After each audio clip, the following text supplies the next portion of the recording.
39 மக்களவை தொகுதிகளில் இருந்து 31 தொகுதிகளாக குறையும்.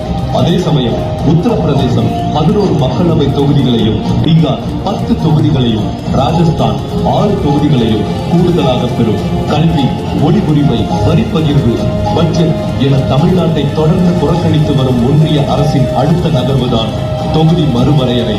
இதன்படி மக்கள் தொகையை கட்டுப்படுத்தாத இந்தி பேசும் வட இந்திய மாநிலங்களுக்கு கூடுதல் தொகுதிகளை ஒதுக்கி அவர்களுக்கு அதிகாரத்தை அள்ளிக் கொடுக்க போகிறார்கள். மக்கள் தொகையை கட்டுப்படுத்திய தமிழ்நாட்டிற்கு குறைவான தொகுதிகளை கொடுத்து நம்மை அதிகாரமற்றவர்களாக, குரலற்றவர்களாக மாற்ற திட்டமிடுகிறார்கள். எந்த ஒரு யாரும் இது ஒட்டுமொத்தமாக தமிழ்நாட்டை புறக்கணித்து தமிழ் மக்களை சொந்த நாட்டிலேயே அகதிகளாக்க வேண்டும் என்பதே பாஜகவின் சதித்திட்டம்.